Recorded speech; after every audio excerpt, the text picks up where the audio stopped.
Para aquelas pessoas que não estão muito por dentro dos paranauês da Fórmula Indy, me acompanha nesse canal de vídeos falando mais sobre a Fórmula 1, deixa eu voltar no tempo, de forma breve. Eu vou voltar para 2022.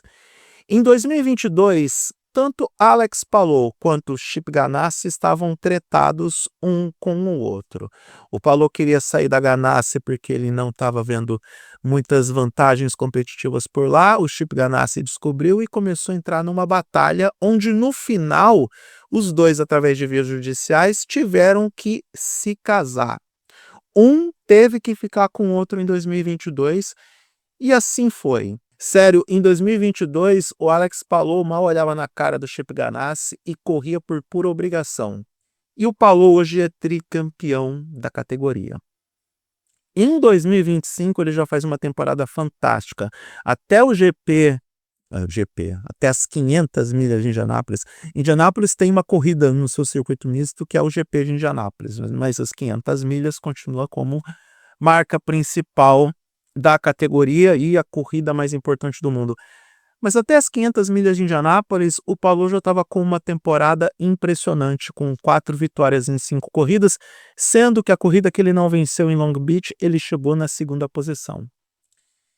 E aí nós temos as 500 milhas de Indianápolis hoje, e passava pela cabeça do Palou a seguinte pergunta: será que ele vai terminar a carreira, registrar recordes, fazer história na Fórmula Indy sem conquistar a corrida mais importante da categoria? Bom, essa pergunta foi eliminada hoje com a vitória do Palou nas 500 milhas. Você vai ver esse vídeo na segunda-feira. Eu estou gravando agora no domingo à noite, são 17 horas e 53 minutos, a corrida acabou agora, mas eu vou publicar esse vídeo na segunda-feira pela manhã. Então, nós temos não apenas o fim da pergunta se o Palou é um dos melhores pilotos da história e se ele poderia ser um grande piloto para o legado da categoria sem vencer a sua corrida mais importante, como também temos a concretização dele como um dos grandes pilotos do mundo.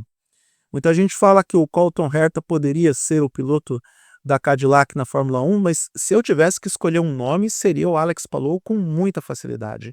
Ele está obliterando a concorrência na Indy, e a forma como ele venceu as 500 milhas de Indianápolis também mostra o quão superior ele está e o quanto que ele está lidando bem também com essa nova configuração de carro, que a partir de 2025, tal e como acontece na Fórmula 1, passa a ser um carro híbrido, uma unidade de potência que é composta por um motor a combustível e com um motor elétrico.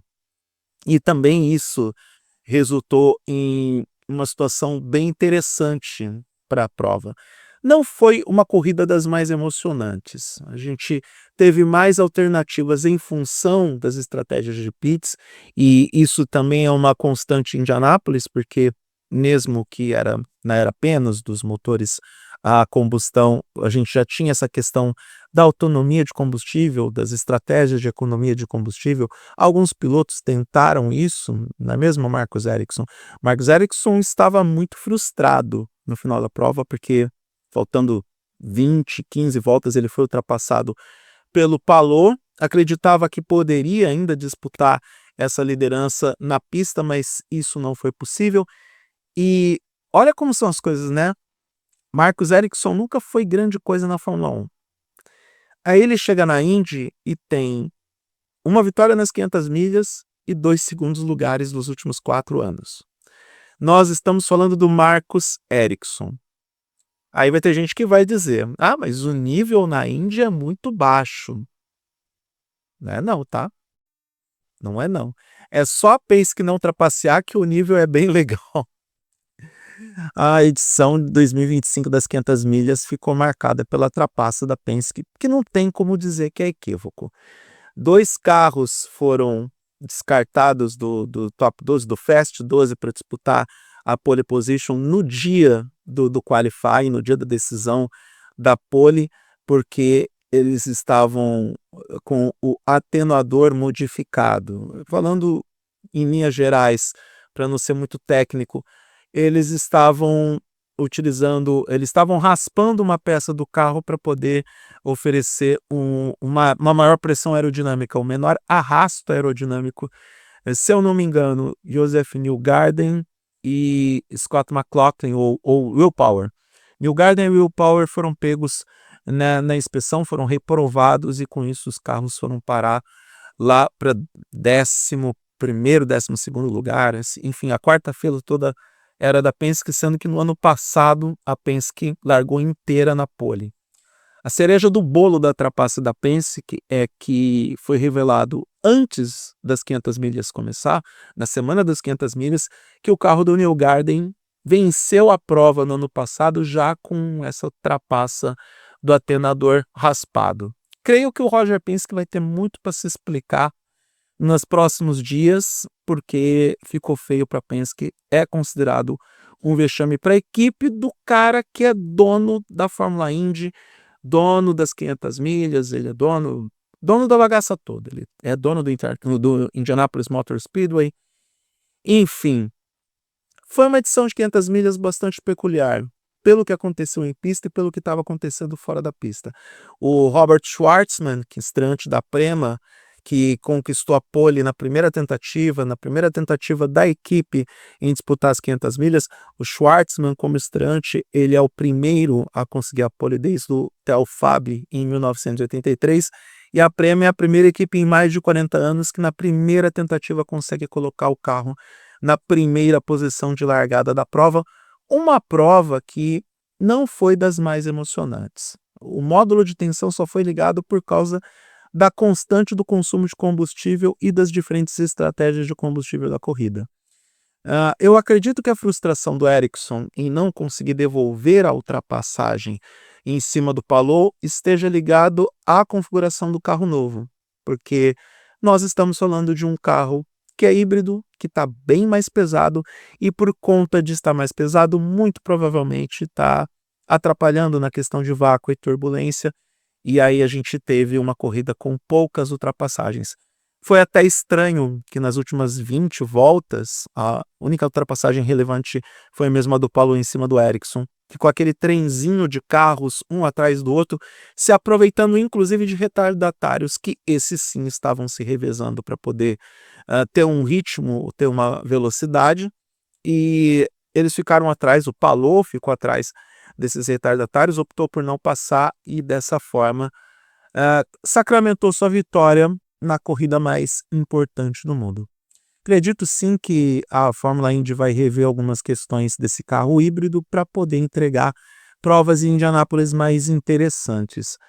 Não estou dizendo que foi modorrenta, que foi uma desgraça, que não valeu a pena. Só que passou bem longe de ser a insanidade que foi nos anos anteriores e, de forma coincidente ou não, uma nova configuração de carro apresentada a Indianápolis acabou travando um pouco a corrida, mas acredito que a Fórmula Indy vai corrigir não só as trapaças da Penske, mas também esse pequeno detalhe dos carros não entregarem boas provas. Eu digo da trapaça da Penske porque também a equipe do Roger Penske pagou o karma ruim, né? Porque o Scott McLaughlin bateu na volta de apresentação.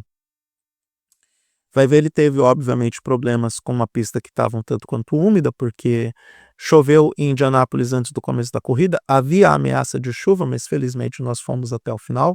Que a pior coisa que pode acontecer para quem acompanha uma maratona como essa é ter a chuva acontecendo e adiando a corrida. Aí você tem que ir para frente da televisão na segunda-feira e você tem que trabalhar. Pessoal que perde a oportunidade de assistir a prova em loco porque não se programou para a chuva e acaba tendo que devolver o ingresso ou pegar o dinheiro de volta ou deixar em crédito para assistir a corrida no ano que vem. Então, foi uma prova interessante, relativamente rápida mesmo com o atraso com a chuva, mas foi uma prova minimamente interessante por conta das histórias que estavam ali presentes. Por falar em história, Hélio Castro Neves quase terminou no top 10 da prova. Ele teve que fazer um splash and go no final e por isso terminou na 13ª posição.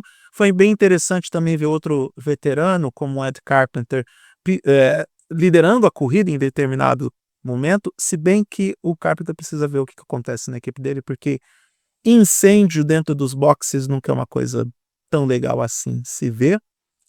outros pilotos que pagaram às vezes pelo excesso, o próprio Robert Schwartzman, que abandonou a corrida porque perdeu o freio dentro dos pits, ele acabou causando um incidente que resultou no atropelamento de 2 mecânicos, e isso tudo fica por conta dele, porque primeira prova num oval, primeira prova em Indianápolis, o cara é estreante, então com certeza foi uma falha, um erro dele.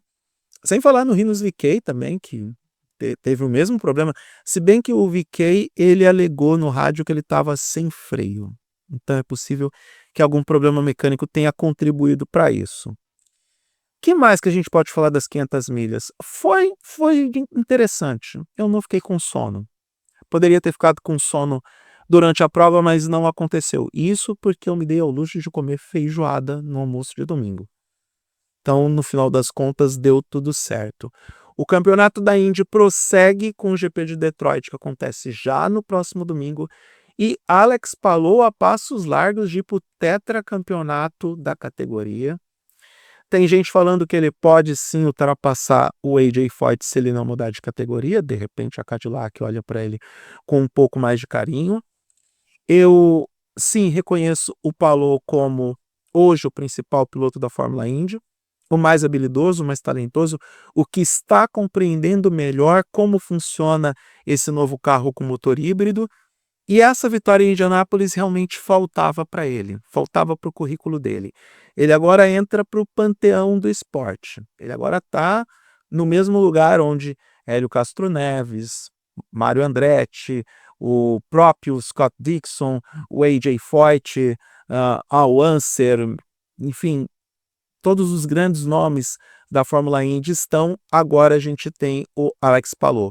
A gente pode até dizer que se o Palou entrar para a lista dos melhores pilotos da categoria, que além dos 3 títulos conquistados nos últimos anos, o primeiro grande episódio dessa trajetória está nessa vitória das 500 milhas de Indianápolis, que pode até ser a última, dependendo de como que a carreira dele prosseguir daqui para frente. Mas pensa, 3 títulos da categoria e uma vitória nas 500 milhas, já dá para a gente colocar o Palou nessa prateleira de grandes campeões, de grandes nomes da Fórmula Indy. A 129ª edição das 500 milhas de Indianápolis foi marcada pelas histórias que foram contadas e pelo fato de um piloto espanhol, tricampeão, finalmente conquistar a vitória que faltava. Aquela vitória que encerra com as dúvidas, que cala a boca dos críticos, que cala a boca dos descrentes e que, cara, entrega para o Palou talvez a possibilidade de melhorar ainda mais o seu desempenho. Eu tenho certeza que o Palou tirou um grande peso das costas dele, porque finalmente ele conquistou a maior corrida do mundo e agora ninguém vai poder levantar dúvida razoável se ele é um dos maiores da história dessa categoria. Se você não assiste Fórmula Indy, se você acha que é uma grande bobagem ver esses carros andando por 3 horas e meia, 4 horas, dando voltas no circuito oval, eu lamento por você, pela sua ignorância, pela sua falta de conhecimento, pela sua falta de inteligência. Não vem me dizer que gosto não se discute, porque o seu gosto é péssimo e eu tenho o direito de te criticar. A Fórmula Indy é muito legal, e se tem uma coisa que o agora tão criticado Roger Penske fez de positivo pela Indy, foi recuperar o seu status de grande categoria de monopostos no automobilismo mundial. De categoria que chegou a rivalizar com a Fórmula 1 na década de 90, a ser quase uma desaparecida no final dos anos 2000 ou 2010, a gente tem agora uma categoria que muito divertida de assistir, com boas provas, com bons pilotos e que novamente recebe um status e relevância de ser a prova de referência de monopostos nos Estados Unidos e uma das provas de monopostos, se não a prova de monopostos mais expressiva do mundo. Prova essa que teve na sua plateia, e isso porque está acontecendo no momento que eu estou gravando o vídeo, tá para começar a Charlotte 600, que é a prova mais importante desse primeiro semestre, com exceção da Daytona 500, obviamente, porque a Charlotte 600 acontece antes do feriado do Dia dos Soldados Mortos lá nos Estados Unidos. Lá amanhã é feriado nacional, até por isso que a gente tem esse Natal da velocidade do automobilismo global. Então, prova de tanto prestígio que o Jimmy Johnson estava assistindo essa corrida e o Tom Brady, que também é comentarista da Fox de futebol americano, também estava prestigiando a primeira transmissão da Fox no Fox Sports, na TV norte-americana, para as 500 milhas de Indianápolis. A prova mais importante do mundo foi para conta. Alex Palou entra para a história por ser o novo vencedor, o que terá o seu rosto no troféu como novo vencedor das 500 milhas. E para quem assistiu pela primeira vez, pôde curtir porque foi uma prova bem divertida. E as 500 milhas sempre entrega aquele módulo de tensão nas últimas 50 voltas que compensa todo o marasmo das primeiras 150 voltas. E é isso. Um grande abraço para todo mundo. Eu sou Eduardo Moreira. Gostou do vídeo? Dê o like, compartilha. Tem o QR Code do Pix e é isso. Um grande abraço para todo mundo e até a próxima.